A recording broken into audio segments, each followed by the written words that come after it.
up, guys? Tuning in here at Southern California, local lake. It's a, I don't know, 250 acre lake here in Southern California, here over here on the west coast. And I'm gonna show you guys a little bit. Oh, hold on. Show you guys a little bit about what I do when I show up to the lake and what I'm looking for and what I'm using. And I don't know, it's gonna be 107 degrees today, so it was about 105 yesterday, so I don't think the bite's gonna be too hot, but I don't know, who knows. I always think the fish are gonna bite. Anyway, let me show you what I got going on here. Okay, so this is the spot I'm fishing. Over here on the left we got some reeds coming out, got some overhanging brush. What I did notice though, it's about 20 to 30 feet out, we got weeds, a lot of weeds. So over there, all across that side bank, which you can't walk to, the weeds come out, I don't know, 20 feet, and then they come down here another 20 or 30 feet out, all the way down. So what I'm thinking, and it looks like it's real shallow, there's some buoys out there. I'm thinking this is, one of my buddies told me that he's a bass fisherman. He knows that, he's seen it on the fish finder, that right in here it's really shallow, 3-4 feet deep, I think. So what I'm thinking is, and I'm no expert, but this is what I'm thinking, the fish are hanging out over here by the weeds. I think this is where they're feeding, but I gotta hit it. You know, I've been here since 6:30 in the morning hoping to hit them, but there was someone in my spot. I didn't know they opened at 6. But anyway, I'll be here tomorrow at 6. Anyway, I haven't got no bites. Another good thing I noticed over here is there's a lot of ducks. I think it's a good thing. Some people may think it's a bad thing. Where there's ducks, I believe there's carp. A lot of people feed ducks bread, so I think that's why I think the carp know that. But anyway, so this is where I'm fishing. It's pretty nice. Man, look at all the people. I don't know if you guys can see that, but there's a lot of people here on the shoreline. And there's nothing else to do right now, so everybody all of a sudden wants to go out fishing, which I think is great. But anyway, I'm in my spot. Oh my God.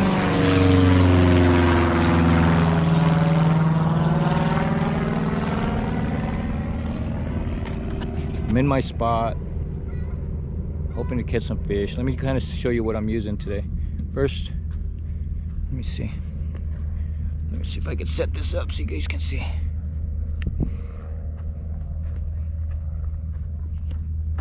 Here we go. That good? Okay, so I'm using a method feeder.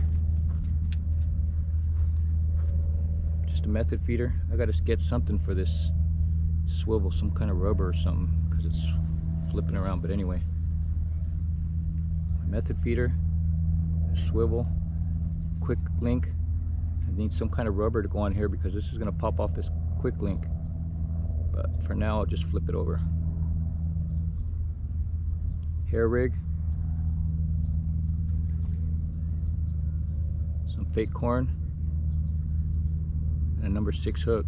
This hook's not even a wide gap, but you know, it's hard to get stuff here.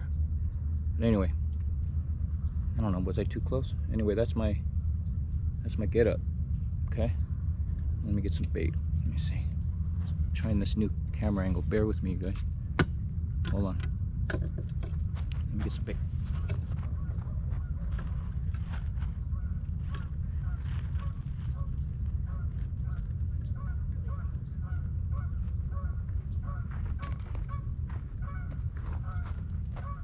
Okay, here we go. Bread, jello, corn.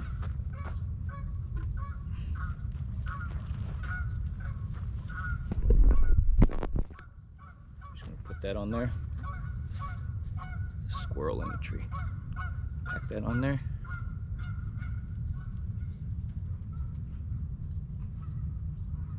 Totally healthy for the carp. Look, even I'll eat it. Look. Good stuff. Won't go hungry. It's actually pretty sweet. Tastes good.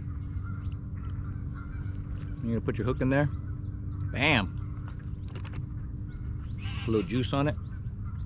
Because it's fake corn, so I kind of put some kind of corn flavoring. Anyway, kind of let me cast this sucker out. So what my goal here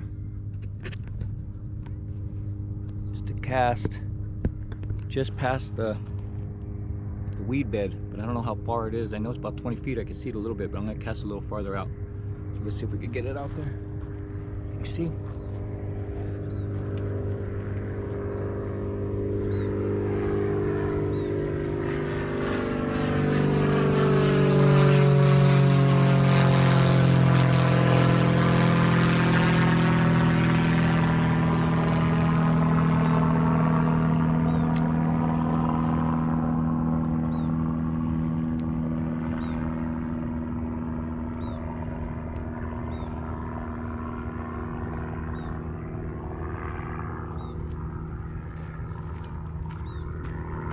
Bad. So what I did is, where those weeds are coming like this, I casted it right in there. So I'm figuring the fish, I'm not an expert, but I'm assuming the fish are coming and feeding along the weed bed on the side, and I hoping that I'm in the middle. Let me tell you something that I've learned about carp. If they're hungry and there's food in the area, they're gonna eat it. That's just how it is. Me personally, from experience, I've caught all my carp. I've caught a few big ones and a lot of little ones. And when I say little, I'm talking 2, 3, 4 pounds. And I've caught them all on some type of corn, bread, and jello. All of them, every single one. So I don't see me changing anytime soon, because that's what's working. If that's what's working, then I mean, just for my bait. Every day when I come out, it would cost me $5. I think that's affordable. So that's what I'm fishing with. I don't think I'm going to change that anytime soon. So I casted my line out. I let it sit for a while because it takes a while for this line to sink. And then you just reel it in a little bit.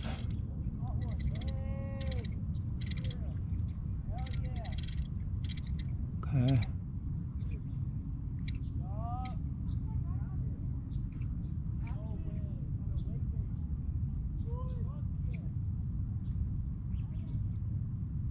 There we go. And then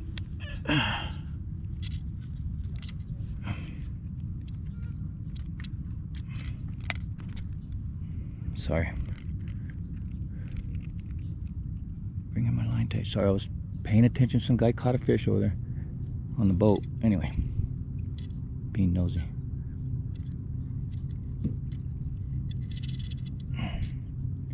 Yeah, way too much slack. I've never used a line indicator before, so this is the first time. I've had these bite alarms for a while, not a long time, but since I started carp fishing. So the bite alarm I'm using is just a cheap bite alarm, NGT. I think I paid $10 for the bite alarm, $5 for the bank stick. So what, 15 bucks for each one. Look at that, I already lost a screw. I had to put a Mickey Mouse screw in there. And then I got these line indicators, which I didn't know if I was gonna need them or not, but I've been using them in the morning, and come to find out they work pretty good, because sometimes the carp come swimming in and you won't know. But yeah, I like them. So I think the indicators I paid, line indicators, I think I paid $7 for 3 of them. I only have 2 bite alarms, so one extra one in case one breaks. Anyway, put it on the line. Let that sucker go down.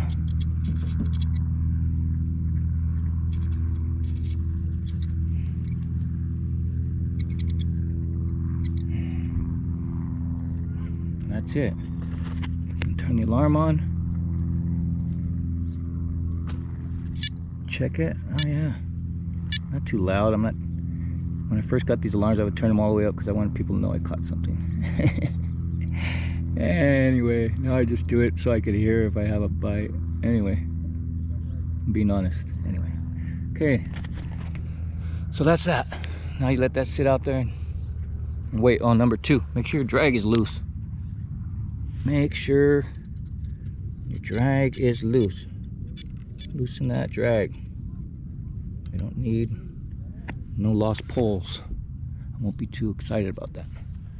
Okay, next, what else do I got going on here? I mean, I got my little carp set up. Okay, next I got a mat. This mat came out of when my kids were younger. This was in the bottom of their playpen. Works really good. It's padded, and I got a bucket of water to throw on the mat. So before I put the fish on the mat, I'll throw that bucket of water on the mat, and I'll also throw some on the fish, keep them wet. So that's that. And got this little tripod going on. Yeah, people out here thinking I'm shooting a National Geographic freaking video, but anyway. And I got my other setup over here. This one's been out there for a minute. The bite's really slow this morning, but you never know. I always think I'm gonna get a bite any minute.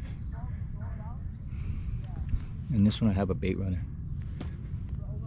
Upper and lower drag, so I can let them run.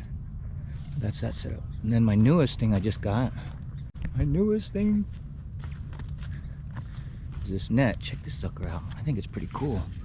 Look at that. It's way better than the other net I had. The other net worked, but I've caught a few big fish, man. So, and this one has an extended handle so I can get up underneath the fish. So here's the deal about this kind of net. When I first saw this net, I said, how the heck am I gonna pick up a fish in that long ass net? So here's the deal. You don't pick it up by the handle like this with the fish in it. All you're doing is getting underneath the fish so the fish can't get out, and then you're just gonna draw it close to you and then walk up to the net and pick it up right here on the sides, and then walk the fish over to your landing mat. Okay? And then also, oh, I forgot, I gotta, hold on. This video's probably getting all jacked. People are looking at me like I'm talking to myself, but anyway, I don't care. I don't care what people think. Here we go. So this is my, I don't know, it's a rinky-dink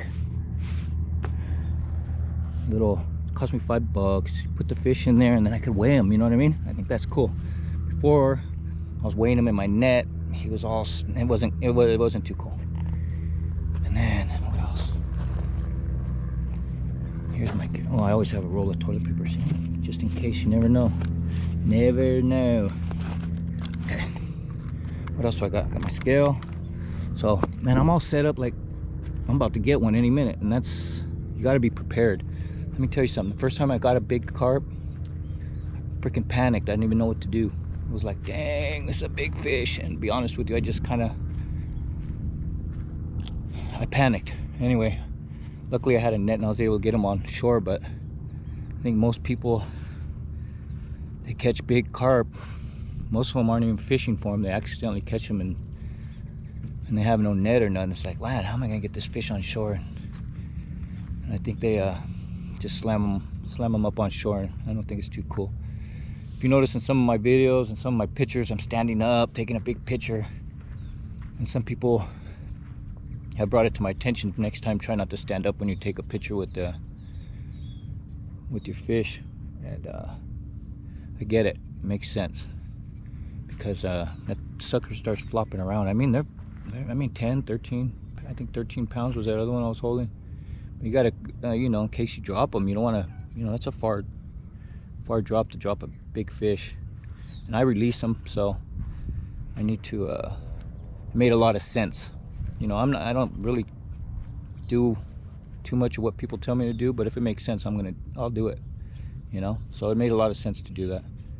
So I don't know, these are just some of my little things I got going on and what I'm looking for when I come fishing. Man, it's already getting hot. Dang, dude. Whew. Let me see how hot it is. Let's see what time it is. It's 8:50. And man, 8:50. Let's see. It's already 82 degrees. The water doesn't feel too hot, but I don't know. I hope to hook into something big today, but it's all good. All right, let me let you go, and I'll tune in if I get a bite. All right, I'm back. Oh, look at it. It looks like I'm in some kind of national forest or something. Check it out. So serene. And then you turn around and can you see that? About 50 jet skis and boats. But that's no excuse why I'm not getting a bite, I'll tell you that. So I'm sitting here chilling. I'm wondering how long do you leave your bait out? And that's a good question, because I don't know. Me personally, I bring it in when I feel like, you know, I just get a gut feeling that I need to bring it in. So I don't know, I don't think there's a set time to bring your pole in and reel it and put it back out. I mean, I think that's what fixed that for me, is when I started using the fake corn. I kind of knew that the fish weren't still in my bait, or it wasn't, you know, the whole thing you're always thinking, oh, is my bait gone? But I've never yet had any kind of artificial corn fall off my hair rig. So I'm pretty confident that as long as my line's out there, I have, you know, bait. Me personally, I like to let my my corn sit in my, you know, in the pool of pack bait. I don't know, at least 45 minutes to an hour. Most of my bites I've ever caught on carp, I don't even think 15 minutes. It's never been I cast it out and I have a fish right away. So I would say 45 minutes to an hour it takes. I think last week at 30 minutes. Had a fish on in 30 minutes. It takes a minute. I mean, you gotta understand, you're throwing out a big old pack bait with a weight, throwing a big old splash out there. I don't know. I'm not an expert, but I don't think the carp just come running to it. Probably spooks them a little bit, and then they got to get comfortable to come around. I mean, there's 100 excuses I can make for today. I mean, the day's not over. I could get a bite any minute. I actually think I will get a bite any minute. Anyway, it's 100 and let's see. Right now, it's gonna be 107 today. Let's see what it is right now. Right now it's 90 degrees, and I'm in the shade. 90 degrees at 10:30 in the morning. Jet skis going wild out there. Look at that. They're just going. There's got to be 20 of them just circling and circling. But that's not why I'm not catching fish. The problem is I'm not where the fish are at. That's what I think. You know. So I think. Oh, my bite alarm's jumping. I think it's the waves.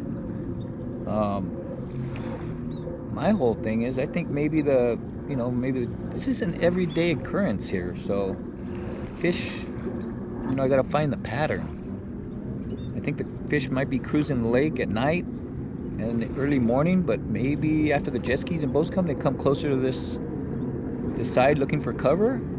I mean, I don't want to say they're not hungry. Yeah, right. Fish are always hungry. So, with that being said, you know, I'm just going by experience. Some days you're not going to catch nothing. It's probably because you're not where the fish are. But I will tell you one thing. One time I went fishing and I could see the carp about 10 feet out. And I threw my pack bait down there. I had 2 pack baits out, 2 different poles. And there was a carp sitting on each one. But they weren't eating it, but they were sitting on it. And I was watching him, I couldn't understand what was going on.